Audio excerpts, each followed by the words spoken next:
جو ایک ایسی ادیار سے تعلق رکھتے ہیں میرے دوستوں، جسے علمی ادیار کہا جاتا ہے، علمی شہر کہا جاتا ہے۔ دارالعلوم دیوبند وہ مدرسہ ہے جو پوری دنیا میں جس کے طلباء دینی خدمات انجام دے رہے ہیں، اس جگہ سے حضرت تشریف لائے ہوئے میری مراد عزت باباری جناب حضرت مولانا مفتی محمد عارف عثمانی صاحب دامت برکاتہم العالیہ سے ہے۔ میں حضرت سے بڑے ادب کے ساتھ گزارش کر رہا ہوں کہ حضرت اپنے خطاب نایاب سے ہم سامعین کو نوازیں۔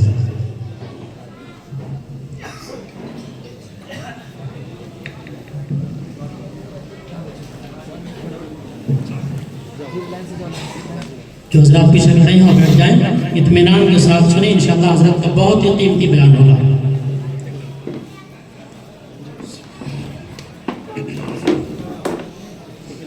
الحمدللہ رب العالمین والصلاة والسلام على اشرف الانبیاء والمرسلین وعلى آلہ واصحابہ اجمعین۔ اعوذ باللہ من الشیطان الرجیم، بسم اللہ الرحمن الرحیم۔ کتاب انزلناه الیک لتخرج الناس من الظلمات الى النور۔ وقال تعالی والعصر ان الانسان لفی خسر الا الذین آمنوا وعملوا الصالحات وتواصوا بالحق وتواصوا بالصبر۔ صدق اللہ العظیم۔ قال النبی صلی اللہ علیہ وسلم من رأى منكم منكرا فليغيره بيده فإن لم يستطع فبلسانه فإن لم يستطع فبقلبه وذلك أضعف الإيمان أو كما قال عليه الصلاة والسلام۔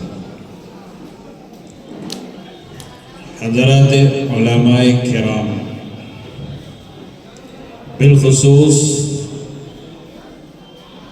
ہمارے اور اس علاقے کے سرپرست حضرت مولانا ڈاکٹر عبداللہ صاحب، معززین شہر، حاضرین مجلس، ہمارا اور آپ کا یہاں پر اجتماع، جیسا کہ آپ حضرات نے دیکھا، اس کوچنگ سینٹر کی جو کاوشیں رہی ہیں اس کا ثمرہ اور اس کا نتیجہ 13-14 بچوں اور بچیوں کی شکل میں ناظرہ قرآن کریم کی تکمیل کے عنوان سے یہ تقریب کا انعقاد قابل مبارکباد ہے۔ اس کوچنگ سینٹر کے روح رواں مولانا وسیم صاحب اور ان کے دائیں اور بائیں بازو حافظ مظہر صاحب اور حافظ بلال صاحب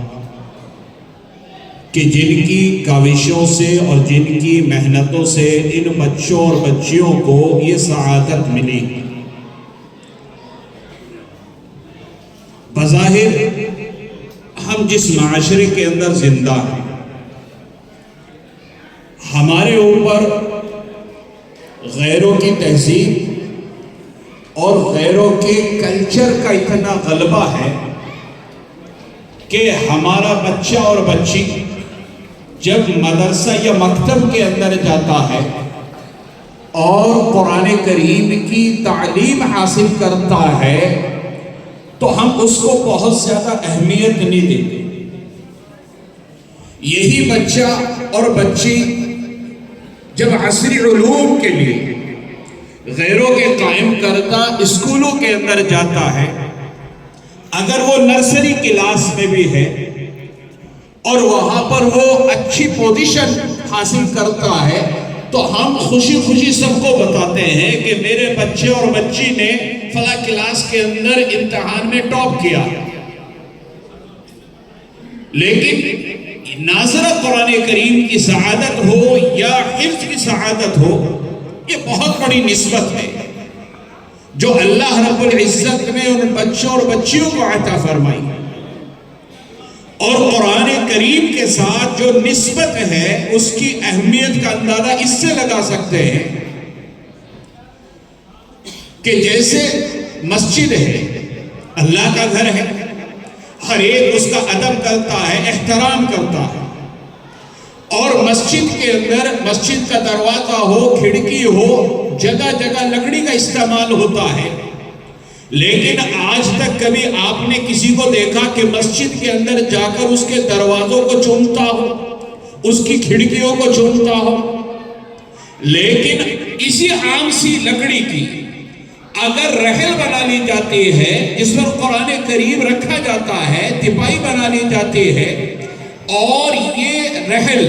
زمین کے اوپر پڑی ہوئی ہو، فرش کے اوپر پڑی ہوئی ہو، کیا ہم میں سے کوئی مسلمان سمجھدار تو کیا ایک چھوٹا سا 5-6 سال کا ہمارا بچہ بھی اس رحل کو زمین پر پڑا نہیں رہنے دیتا، بلکہ اس کو اٹھاتا ہے اور چوم کر اونچی جگہ رکھ دیتا ہے، کیونکہ اس کو معلوم ہے یہ کوئی عام لکڑی نہیں ہے بلکہ اس کا رشتہ قرآن کریم کے ساتھ ہے، اس کی نسبت اب قرآن کریم کے ساتھ جڑ گئی ہے. اسی طریقے سے ہمارے گھر کے اندر عورتیں جو اپنے سوٹ بناتی ہیں اور اس میں تھوڑے تھوڑے کپڑے بچ جاتے ہیں، کبھی نہیں دیکھا ہوگا کہ ان کو چومتے ہوئے، ان کی عزت کرتے ہوئے، ان کا احترام کرتے ہوئے. لیکن جب گھر کا بچہ ماں سے یا دادی سے یا نانی سے کہتا ہے کہ قرآن کریم کا مجھے جزدان سی کر دے دیجئے، اور ان چھوٹے چھوٹے ٹکڑوں کو جمع کر کے اماں، دادی ہو، نانی ہو یا ماں ہو، وہ اس کو قرآن کریم رکھنے کے لیے جزدان سی کر دیتی ہے، اور یہ جزدان زمین کے اوپر، فرش کے اوپر اگر بچے کو بھی پڑا مل جاتا ہے، کیا کوئی بچہ اس کو گوارا کرتا ہے؟ نہیں، بلکہ اس کو اٹھاتا ہے اور چوم کر اونچی جگہ رکھ دیتا ہے، کیونکہ اس کو معلوم ہے اب یہ کوئی معمولی کپڑا نہیں رہا، اس کا رشتہ قرآن کریم کے ساتھ جڑا. اسی طریقے سے کاغذ کے اوپر نہ جانے کیا کیا چیزیں چھپتی ہیں. روزانہ ہمارے گھروں میں اخبار آتا ہے، کیا روز آنے والے اخبار کو کبھی ہم میں سے کوئی چومتا ہے، اس کی عزت کرتا ہے، اس کا احترام کرتا ہے؟ یا اسی طریقے سے جو اسکول میں پڑھنے والے ہمارے بچے اور بچیاں ہیں، جب سال مکمل ہو جاتا ہے، ان کے کورس کی کتابوں کا ہم کیا کرتے ہیں؟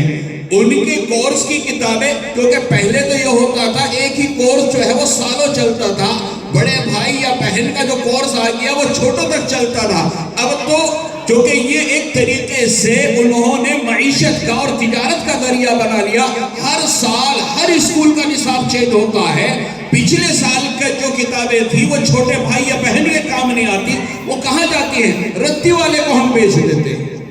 لیکن اگر اسی کاغذ کے اوپر قرآن کریم کی کوئی آیت تو کیا صرف الف با تا سا بھی لکھا ہوا ہو، جن کو جوڑ کر قرآن کے الفاظ اور حروف بنتے ہیں، کیا ہمارا بچہ اس کاغذ کے ٹکڑے کو زمین پر پڑا رہنے دیتا ہے؟ نہیں، بلکہ اس کو چومتا ہے، اٹھا کر اونچی جگہ پر رکھ دیتا ہے، کیونکہ اس کو معلوم ہے کہ اس کاغذ کا اب رشتہ قرآن کے ساتھ جڑ گیا، اب یہ کوئی معمولی کاغذ نہیں رہا. جب اللہ رب العزت لکڑی جیسی حقیر ترین چیز کو اور کپڑے جیسے حقیر ترین چیز کو اور کاغذ جیسی حقیر ترین چیز کو قرآن کریم سے رشتہ قائم ہونے کی وجہ سے عزت عطا فرما سکتے ہیں، تو جن کے اوپر قرآن اتارا، جن کے لیے قرآن اتارا، اس قرآن کے ساتھ رشتہ جس بچے اور بچی کا قائم ہو گیا، یہ کوئی معمولی نعمت نہیں ہے، بہت بڑی نعمت آج اللہ رب العزت نے عطا فرمائی ہے.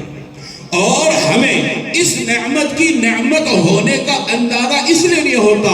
کہ اس دنیا کے اندر ہمیں جو بھیجا گیا ہے، ہمیں یہاں پر ہمارے نیکیوں پر اجر نہیں ملتا، اسی لیے اس کا فائدہ ہمارے سامنے نہیں آتا، لیکن جب قیامت قائم ہوگی اس وقت ہمیں پتہ چلے گا کہ اس بچے اور بچی کو ہم نے جو ناظرہ قرآن کریم پڑھایا یا حفظ ہم نے کرایا، یہ کتنی بڑی دولت اللہ تبارک و تعالیٰ کی تھی۔ چنانچہ احادیث میں آتا ہے بچہ اور بچے کی فضیلت تو اکثر آپ سنتے رہتے ہیں، ماں باپ کو بھی اتنا قیمتی لباس پہنایا جائے گا کہ ماں باپ خود حیرت کریں گے اور اللہ رب العزت سے پوچھیں گے کہ اے اللہ، ہمارا کون سا عمل ایسا تھا کہ آپ نے اتنا قیمتی لباس ہمیں عطا فرمایا؟ ہمارا تو بظاہر کوئی بھی عمل ایسا نظر نہیں آتا۔ اللہ رب العزت فرمائیں گے تو نے اپنے بچے کو قرآن پڑھایا، تو نے اپنی بچی کو قرآن پڑھایا۔ یہ ہے وہ قرآن کریم کی دولت جو اس کوچنگ سینٹر یا دوسرے مکاتب اور مدارس کے ذریعے سے ہمارے ان بچوں اور بچیوں کو حاصل ہو رہی ہے۔ ہم اگرچہ دوسروں کی تہذیب سے متاثر ہو کر ان کو اہمیت نہ دیں، لیکن اللہ رب العزت کی نظر میں ان کی بہت بڑی اہمیت ہے۔ سب سے بڑا سرٹیفکیٹ ان کے اچھا ہونے کا، ان کے عمدہ ہونے کا، جیسے کہ ابھی بچے نے نعت کے اندر اس کو بیان کیا، نبی کریم صلی اللہ علیہ وسلم نے کیا بیان فرمایا؟ خیرکم من تعلم القرآن وعلمہ، جو قرآن سیکھتا ہے اور قرآن سکھاتا ہے وہ سب سے اچھا ہے، سب سے بہتر ہے۔ کیوں؟ اس لیے کہ تمام انسانوں میں سب سے اچھا انسان کون؟ رسول کریم صلی اللہ علیہ وسلم، سارے انبیاء کرام کا بھی سردار اللہ رب العزت نے ان کو بنایا۔ ان کا اس دنیا میں آنے کے بعد کیا کام تھا؟ یتلو علیہم آیاتہ ویزکیہم ویعلمہم الکتاب والحکمہ۔ حضرت جبرائیل علیہ السلام اللہ کا جب پیغام لے کر آتے تھے اور ان کے سامنے قرآن کی آیات تلاوت کرتے تھے، رسول کریم صلی اللہ علیہ وسلم ان آیات کو لیتے تھے اور آگے حضرات صحابہ کرام کو سکھاتے تھے، اور صرف الفاظ نہیں سکھاتے تھے بلکہ ان کے نفوس کا تزکیہ کرتے تھے۔ ان کے باطن کے اندر جو کمیاں ہیں، جو خرابیاں ہیں، جو شرک کے ماحول، کفر کے ماحول میں رہنے کی وجہ سے پیدا ہو گئی تھی، اس میں ان کی صفائی اور ان کی تطہیر کا کام کیا کرتے تھے۔ تو جو بھی قرآن کے پڑھنے اور پڑھانے میں لگا ہوا ہے، یتلو علیہم آیاتی کا وہ مصداق ہے، گویا رسول کریم صلی اللہ علیہ وسلم کے مشن کا وہ ایک حصہ ہے۔ اور جب اللہ کے رسول سب سے اعلیٰ، اللہ کے رسول سب سے اچھے، اللہ کے رسول سب سے بہتر، تو ان کے مشن میں ان کے ساتھ چلنے والا کیسے بہتر نہیں ہوگا؟ تو یہ بچے اور بچیاں جنہوں نے ناظرہ قرآن کریم مکمل کیا، یا ان کو پڑھنے پڑھانے والے، یہ تمام کے تمام ہمارے معاشرے کے سب سے اعلیٰ اور سب سے عمدہ اور سب سے اچھے بندے ہیں۔ تو آج کے دن ہم اور آپ خوشی نہ منائیں، آج کے دن ہم اور آپ ایک دوسرے کو مبارکباد نہ دیں، تو بتائیے کب دیں گے پھر ہم مبارکباد؟ یہ جو قرآن کی دولت ہمیں ملی ہے، اس قرآن کے اندر اللہ نے یہ تاثیر رکھی ہے کہ قرآن کریم کی کوئی سورت چاہے بڑی سے بڑی کیوں نہ ہو، چھوٹی سے چھوٹی کیوں نہ ہو، اگر ہم اس کو اپنی عملی زندگی کے اندر داخل کریں گے اور ہم اپنی زندگی کو اس کے مطابق بنائیں گے، تو اللہ رب العزت ہمیں اور آپ کو ہر جہاں کے اندر کامیابی اور ترقی عطا فرمائیں گے۔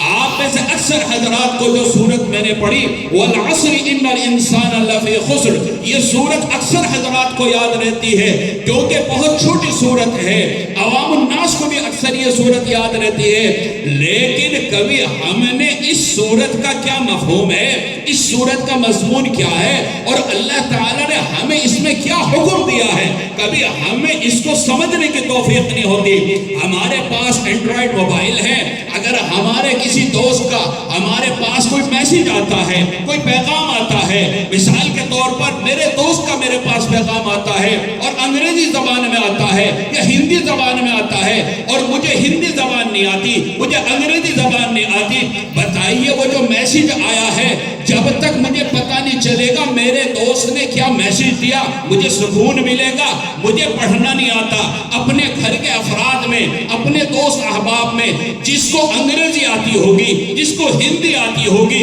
میں اس کو اپنا فون دکھاؤں گا اور کہوں گا کہ بتا یہ میسیج کیا ہے، اس کا مفہوم مجھے بتا، اس کا مقصد مجھے بتا۔ اللہ رب العزت کا قرآن کی شکل میں جو پیغام ہمارے اور آپ کے لیے آیا، ہم کہتے تو ہیں کہ ہم مسلمان ہے. اور مسلمان کا مطلب کیا؟ جیسا کہ حضرت مولانا عبداللہ صاحب نے بتایا کہ مسلمان کا مطلب ہے اللہ رب العزت کا فرما بردار، اللہ کے رسول کا فرما بردار. یعنی ہر چیز کے اندر اللہ اور اس کے رسول کی فرما برداری اگر ہم کرنے والے ہوں تو ہمیں اپنے آپ کو مسلمان کہلانے کا حق ہے.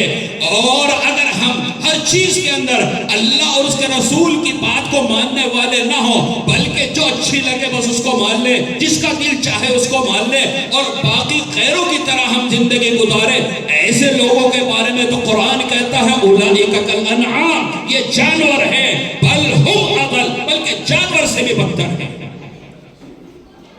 یہ جو سورت میں نے آپ کے سامنے پڑھی اس میں اللہ رب العزت نے کیا فرمایا؟ جو ملک کے موجودہ احوال ہیں ہمیں اس سورت کو سمجھنا ہے اور اپنی ذمہ داریوں کا احساس کرنا ہے. خالص دوسروں کے اوپر الزام لگانے اور دوسروں کے اوپر یہ ملبہ ڈالنے سے کام چلنے والا نہیں، ہمیں بھی اپنی ذمہ داری کا احساس کرنا ہوگا. اللہ رب العزت نے کیا فرمایا؟ والعصر، زمانے کی قسم کھائی. اور اللہ رب العزت کو کوئی بات کہنے کے لیے قسم کھانے کی ضرورت نہیں ہے، لیکن اللہ نے ہم انسانوں کا جو کہ مزاج یہ بنایا کہ اگر کوئی سچا آدمی ہمارے سامنے قسم کھا کر کوئی بات کہتا ہے تو ہمارے یقین میں اضافہ ہو جاتا ہے کہ یہ آدمی کبھی قسم نہیں کھاتا، اس کو قسم کھانے کی ضرورت نہیں تھی، یہ تو پہلے ہی سچا تھا. لیکن اگر قسم کھا رہا ہے تو اس کا مطلب یہ ہے کوئی بہت اہم بات بتلا رہا ہے. ہماری عادت کے مطابق اللہ رب العزت نے قسم کھائی والعصر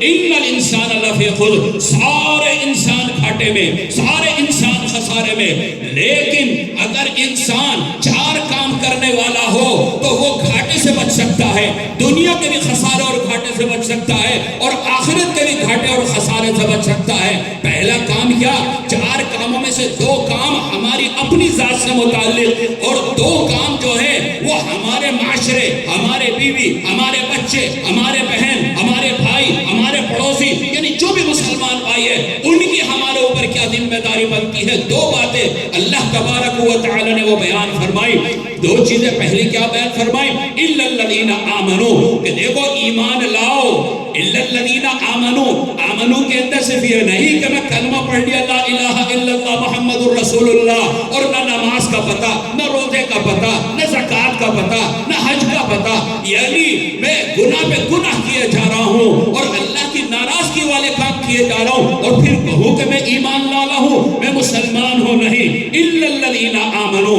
اور اسی لیے آگے فرمایا وعملوا الصالحات، صرف کلمہ پڑھنا کافی نہیں بلکہ اس کے تقاضے کو بھی پورا کرنا پڑے گا. وعملوا الصالحات کے اندر جہاں اچھے کام کرنا داخل ہے وہی گناہوں سے بچنا بھی داخل ہے. صرف نماز پڑھنا عمل الصالحات میں داخل نہیں، روزہ رکھنا عمل الصالحات میں داخل نہیں، حج کرنا اور زکوٰۃ دینا عمل الصالحات میں داخل نہیں. اسی طریقے سے شراب پینے سے بچنا یہ بھی عمل الصالحات کے اندر داخل ہے. سود کھانے سے بچنا، رشوت کھانے سے بچنا، دوسرے کے حقوق مارنے سے بچنا، یہ ساری چیزیں جو ہے عمل الصالحات کے اندر داخل ہیں. حضرت عبداللہ ابن عباس رضی اللہ تعالی عنہ سے کسی شخص نے سوال کیا کہ ایک آدمی وہ ہے کہ جو صرف فرض نمازیں اور دیگر جو فرائض ہیں وہ ادا کرتا ہے، واجبات ادا کرتا ہے، لیکن بہت زیادہ نفل عبادت نہیں کرتا، لیکن گناہ سے پرہیز کرتا ہے. اور دوسری طرف ایسا آدمی ہے کہ فرائض اور واجبات کے ساتھ ساتھ خوب نفل عبادت کرتا ہے لیکن گناہ سے بچنے کا اہتمام نہیں کرتا. ان میں افضل کون ہے؟ حضرت عبداللہ ابن عباس رضی اللہ عنہما نے فرمایا کہ جو گناہ سے بچتا ہے اگرچہ نفل عبادت زیادہ نہیں کرتا وہ افضل ہے. اس کی وجہ علماء نے یہ بیان کی کہ مثال کے طور پر ایک آدمی 3 ٹائم کھانا کھاتا ہے اور ٹانی بھی استعمال کرتا ہے لیکن اسی کے ساتھ ساتھ تھوڑا سا زہر بھی کھا لیتا ہے،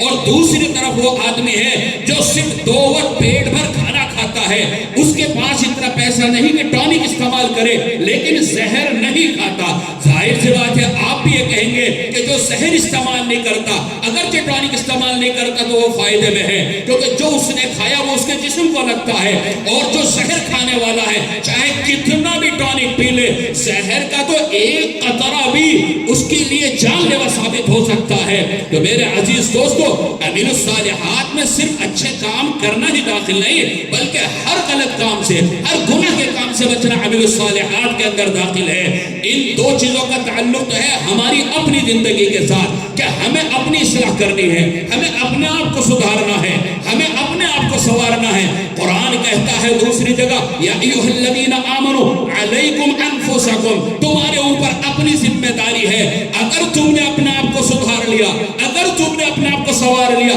لا یضرکم من ضل اذا اہتدیتم، تو جو گمراہ ہیں، چاہے وہ حدود کی شکل میں ہو، چاہے یہود کی شکل میں ہو، چاہے نصارہ کی شکل میں ہو، لا یضرکم، تمہیں کوئی نقصان پہنچا ہی نہیں سکتے، لیکن شرط یہ ہے کہ تم اپنی اصلاح کر لو۔ تو پہلی دو چیزوں کا تعلق جو ہے وہ ہماری ذاتی زندگی کے ساتھ ہے، اور دوسری دو چیزوں کا تعلق ہمارے اوپر کیا ذمہ داریاں ہوتی ہیں اس کے ساتھ ہے۔ وَتَوَاصَوْا بِالْحَقِّ، وَتَوَاصَوْا بِالْحَقِّ کا علماء نے جو مفہوم لکھا ہے، جو مضمون لکھا ہے، جو معنی لکھے ہیں، اس کا مطلب یہ ہے کہ اپنے ساتھ ساتھ دوسرے لوگ، چاہے وہ ہماری بیوی ہو، ہمارے بچے ہوں، ہماری ماں ہو، ہمارا باپ ہو، ہماری بہن ہو، ہمارا بھائی ہو، ہمارا دوست ہو، ہمارا پڑوسی ہو، جیسے ہم فرائض کو بجا لاتے ہیں اسی طریقے سے اس کو بھی اس کی تلقین کرو۔ یہ نہیں کہ میں تو نماز پڑھتا ہوں، میری بیوی نماز نہیں پڑھتی تو میں کیا کروں، میرا بچہ نماز نہیں پڑھتا تو میں کیا کروں، وہ غلط کام کرتا ہے تو میں کیا کروں۔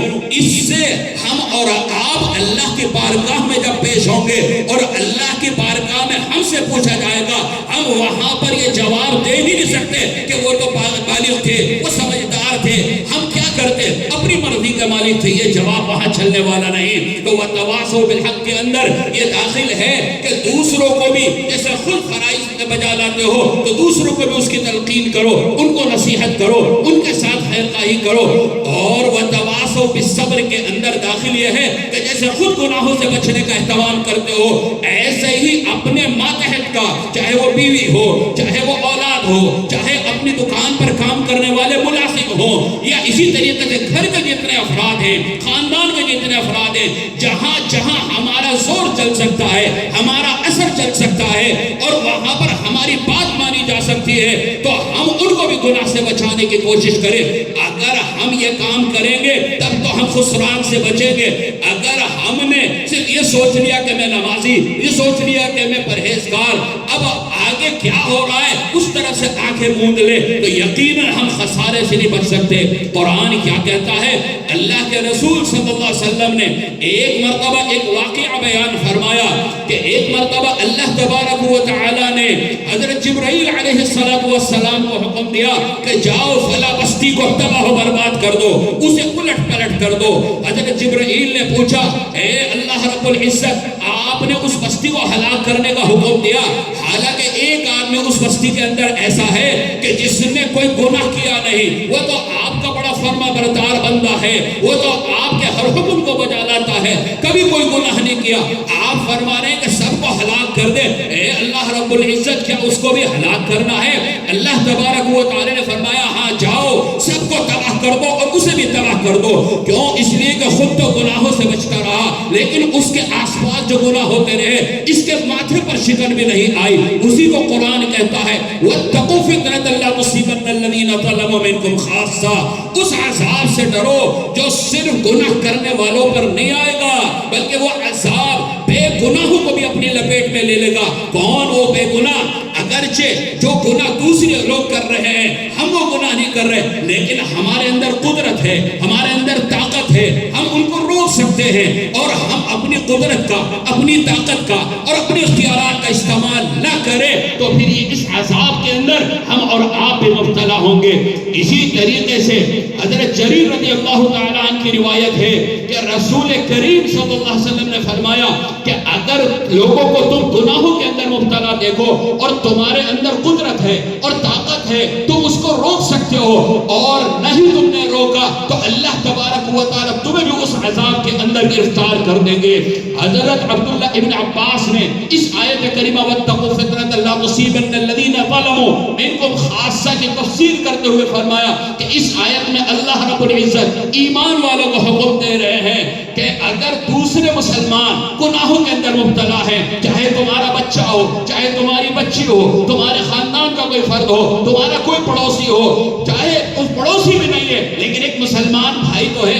ایک مسلمان بہن تو ہے، ایک مسلمان کی بچی یا بچہ تو ہے، اگر وہ غلط راستے پر جا رہا ہے اور آج جیسے فیشن چل پڑا کہ ہمارے بچے اور بچیاں غیروں کے ساتھ جا رہی ہیں، ان کے ساتھ شادی بیاہ ہو رہے ہیں اور ہر شہر کی تقریباً یہ کہانی ہے، ہم اور آپ صرف یہ کہ زبانی طور پر تقریریں کریں یا تحریر اس کے اوپر لکھیں، اب اس سے کام چلنے والا نہیں۔ یہ سب کچھ حالات جو بنے اس کے لیے آپ غیروں کو ذمہ دار مت ٹھہرائیے، حکومت کو ذمہ دار مت ٹھہرائیے، ان کی تنظیموں کو ذمہ دار مت ٹھہرائیے، ہم اور آپ اس کے ذمہ دار ہیں۔ ہم نے پچھلے 60-70 سالوں میں اپنی اس قوم کی تعلیم کے لیے، اس کی تربیت کے لیے بتاؤ کیا کیا؟ ہم نے کچھ نہیں کیا ان کے لیے، تو آج ہمارے یہ بچے اور بچیاں غیروں کے اسکولوں میں جانے پر مجبور ہیں اور ان اسکولوں میں جو پڑھایا جاتا ہے یہ اسی تعلیم کا اثر ہے۔ تو اللہ رب العزت فرماتے ہیں کہ اگر اللہ کا عذاب آیا تو صرف گناہ گاروں پر نہیں آئے گا،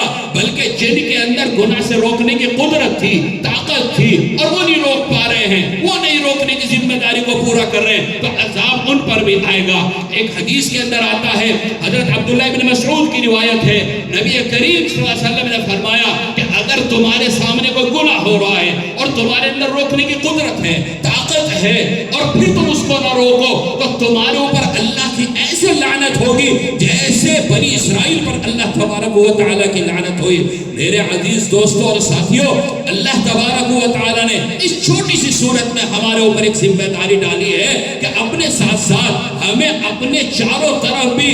ماحول کے اوپر نظر رکھنی چاہیے اور دیکھنا چاہیے کہ ہمارے متعلقین اور ہمارے مسلمان بہن بھائی کدھر جا رہے ہیں اور کیا وہ غلط اقدامات اٹھا رہے ہیں اور کیسے ہم ان کو روکنے کی کوشش کر سکتے ہیں۔ اسی لیے قرآن کہتا ہے یا ایھا الذین آمنوا قوا انفسکم واہلیکم نارا، اے ایمان والو اپنے آپ کو بھی اور اپنے متعلقین کو سب کو جہنم کی آگ سے بچاؤ۔ وقودھا الناس والحجارہ، وہ آگ جو جلائی جائے گی دنیاوی آگ کی طرح لکڑیوں سے نہیں جلائی جائے گی بلکہ اس میں انسانوں کو ڈالا جائے گا، گنہگار انسانوں کو ڈالا جائے گا اور ان کے ذریعے وہ آگ دہکائی جائے گی۔ دنیا کے اندر تو اگر کسی کو جیل ہو جاتی ہے، جو بڑے بڑے مجرم ہوتے ہیں، جو جیل کا عملہ ہوتا ہے، جیل کا اسٹاف ہوتا ہے، ان کو رشوت دے کر اپنی سزا کے اندر تخفیف کرا لیتا ہے یا ججوں کو رشوت دے کر اپنی سزا کو ہلکا کرا لیتا ہے، وہاں پر ایسا نہیں ہوگا۔ کیوں؟ قرآن کہتا ہے ملائکۃ علیہا غلاظ شداد لا یعصون اللہ ما امرہم، وہاں پر جو فرشتے اللہ نے مقرر کر رکھے ہیں بہت اکھڑ مزاج ہیں، بہت سخت ہیں، کسی کی کوئی بات نہیں سنیں گے، کسی کے ساتھ رحم نہیں کریں گے۔ لا یعصون اللہ ما امرہم، اللہ نے جو حکم دیا ہے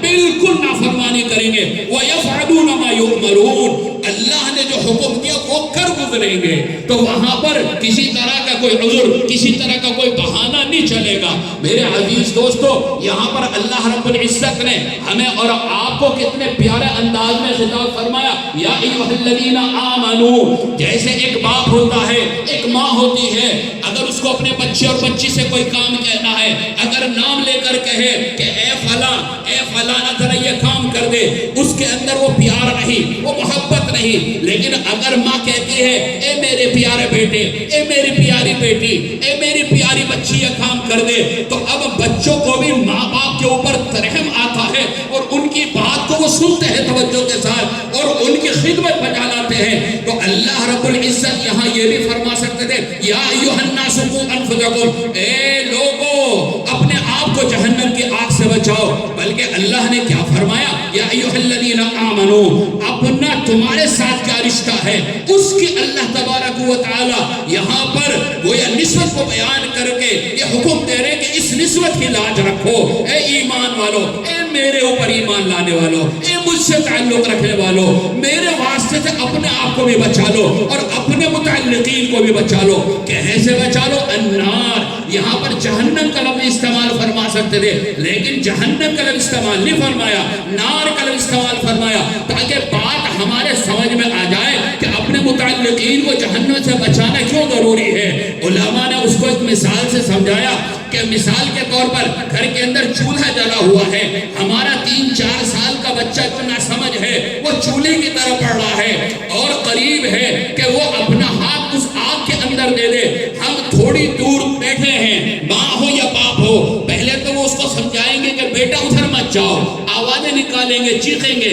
لیکن جب دیکھیں گے کہ بیٹے کے سمجھ میں نہیں آ رہا اور قریب ہے کہ بیٹا اپنا ہاتھ آگ میں ڈال دے، بتائیے کون سا باپ ہوگا، کون سی ماں ہوگی جو ابھی بھی دور بیٹھا ہوگا اور اپنے بچوں کو وہ دور سے ہی سمجھا رہا ہوگا؟ نہیں، بلکہ ماں ہوگی تو وہ دوڑے گی، باپ ہوگا تو دوڑے گا، بڑا بھائی ہوگا تو دوڑے گا، بڑی بہن ہوگی تو دوڑے گی، دادی یا نانی، دادا یا نانا ہوگا دوڑے گا اور بچوں کو زبردستی گود میں اٹھا لے گا اور دنیاوی آگ سے بچا لے گا، کیونکہ پتا ہے کہ اگر اس کا ہاتھ جل گیا کتنا روئے گا، کتنا ستائے گا، کتنی تکلیف اس کو ہوگی۔ اور دنیاوی آگ کی تو جہنم کی آگ کے مقابلے میں کوئی حیثیت ہی نہیں ہے، کوئی حقیقت ہی نہیں ہے۔ تو ہمیں اسی طریقے سے اپنے ان متعلقین کو، اپنے بچوں اور بچیوں کو جہنم کی آگ کی طرف جانے سے بچانا چاہیے، کیونکہ قرآن کیا کہتا ہے؟ جہاں پر اللہ رب العزت نے ہمیں اور آپ کو یہ حکم دیا، مسلمان مردوں کو حکم دیا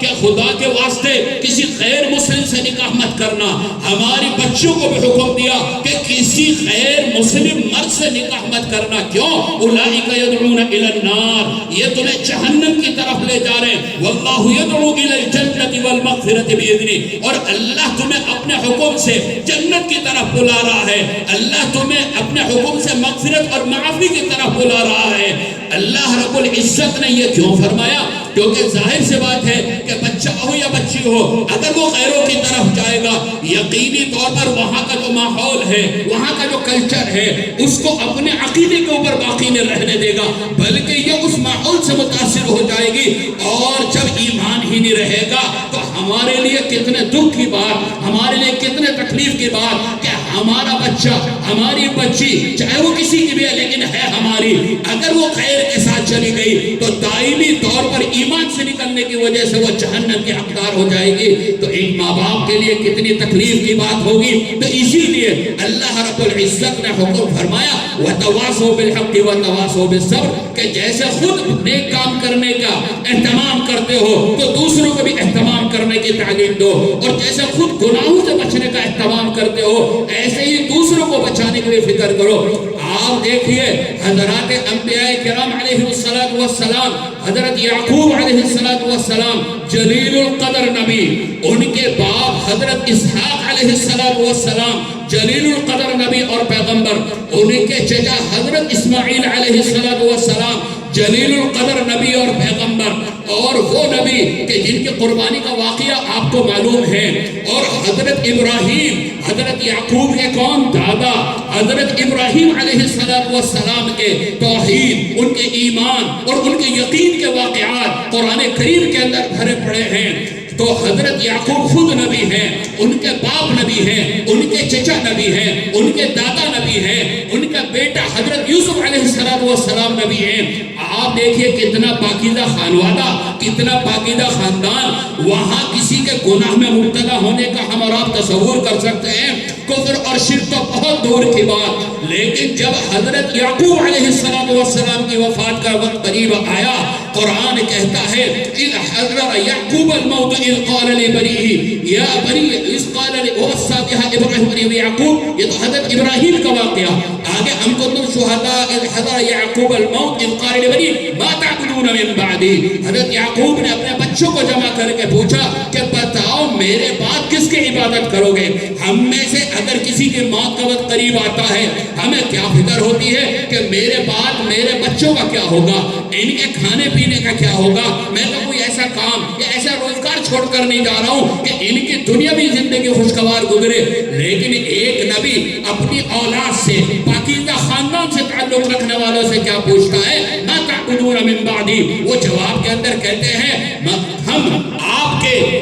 حضرت ابراہیم، حضرت اسماعیل وغیرہ ان کے جو خدا ہیں یعنی اللہ رب العزت، ہم ان کی ہی عبادت کریں گے، ان کے علاوہ کسی کی عبادت نہیں کریں گے۔ حضرت ابراہیم علیہ السلام کا واقعہ قرآن بیان کرتا ہے، وَوَصَّىٰ بِهَا إِبْرَاهِيمُ بَنِيهِ وَيَعْقُوبُ يَا بَنِيَّ إِنَّ اللَّهَ اصْطَفَىٰ لَكُمُ الدِّينَ فَلَا تَمُوتُنَّ إِلَّا وَأَنتُمْ مُسْلِمُونَ، کہ حضرت ابراہیم نے، حضرت یعقوب نے اپنے بیٹوں کو اور بچوں کو کیا نصیحت کی کہ اللہ نے تمہارے لیے اسلام دین کو منتخب کیا ہے، دیکھو فرما برداری کی حالت میں مرنا، مسلمان ہونے کی حالت میں مرنا، ایسا نہ ہو کفر اور شرک کے اندر تمہاری موت آئے۔ میرے عزیز دوستوں اور ساتھیوں، حضرت اسماعیل علیہ السلام اپنی اولاد کو کیا نصیحت کر رہے ہیں؟ وَكَانَ يَأْمُرُ أَهْلَهُ بِالصَّلَاةِ وَالزَّكَاةِ۔ اسی طریقے سے نبی کریم صلی اللہ علیہ وسلم کے واقعات قرآن کریم کے اندر ہیں۔ تو میرے عزیز دوستو، میرے ساتھیوں، اتنا جلیل القدر خاندان، لیکن وہ بھی اپنی اولاد کی فکر کرتا ہے۔ کیوں؟ اس لیے کہ جو مضمون قرآن کا ہے وہ ساری آسمانی کتابوں کا مضمون ہے، وہ ساری آسمانی کتابوں کا مفہوم ہے۔ ہر نبی کی شریعت کے اندر اللہ رب العزت نے اس چیز کو بیان کیا کہ اپنی بھی اصلاح کرنی ہے، اپنی بھی فکر کرنی ہے، اور اپنے متعلقین کی بھی فکر کرنی ہے۔ میرے عزیز دوستوں اور ساتھیوں، ہندوستان کے اندر انگریز آیا، انگریز کی جو سازش تھی وہ یہ تھی کہ مسلمانوں کے اندر سے اسلام کو ختم کر دیا جائے۔ ان کی سازش کا حصہ یہ تھا کہ یہ نام کا محمد سلمان ہو، نام کا محمد عمران ہو، نام کی یہ زینب ہو، اور نام کی یہ ہندہ ہو، لیکن اندرونی طور پر ہم اس کی بالکل تبدیلی کر چکے ہوں، اور اندرونی طور پر ہم اس کا ایسا آپریشن کر چکے ہوں کہ وہ ہماری تہذیب، ہمارے کلچر کو پسند کرنے والا ہو۔ ہمارے علماء کے قربان چاہیے کہ انہوں نے اس پورے ملک میں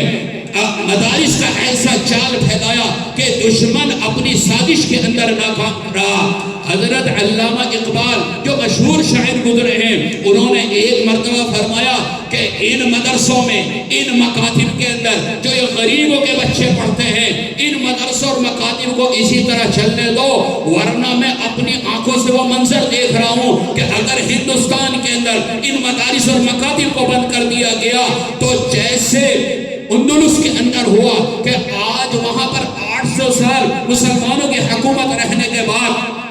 صرف مسلمانوں کی بنائی ہوئی عمارتیں ان کی حکومت کی کوئی علامت اور نشانی کے طور پر زندہ ہے، ورنہ اسلامی تہذیب، اسلامی کلچر کا وہاں سے خاتمہ ہو چکا ہے۔ اگر یہ مدارس نہ رہے، اگر یہ مکاتب نہ رہے ہندوستان کے اندر، تو دہلی کا لال قلعہ یا دہلی کی جامع مسجد یا آگرہ کا تاج محل یہ بھی ایک یادگار کے طور پر باقی رہ جائیں گے۔ اسی لیے ان مدارس کی حفاظت کرو۔ یہ مدارس دین کے حفاظت قلعے ہیں، دین کی اشاعت کا ذریعہ ہیں۔ میرے عزیز دوستوں اور ساتھیوں، آپ نے سوویت یونین کے حالات شاید پڑھے ہوں، 70 سال وہاں کمیونسٹوں کی حکومت رہی، اور حالات یہاں آگے کہ سارے مدارس کو ختم کر دیا گیا، ساری مساجد کو تباہ و برباد کر دیا گیا، اور گھروں کا ماحول ایسا کر دیا، اور اسی طریقے سے مخبری اور جاسوسی کا ماحول پیدا کیا کہ باپ کو بیٹے پر اعتماد نہیں، شوہر کو بیوی پر اعتماد نہیں کہ کون حکومت کا مخبر ہو۔ لیکن 70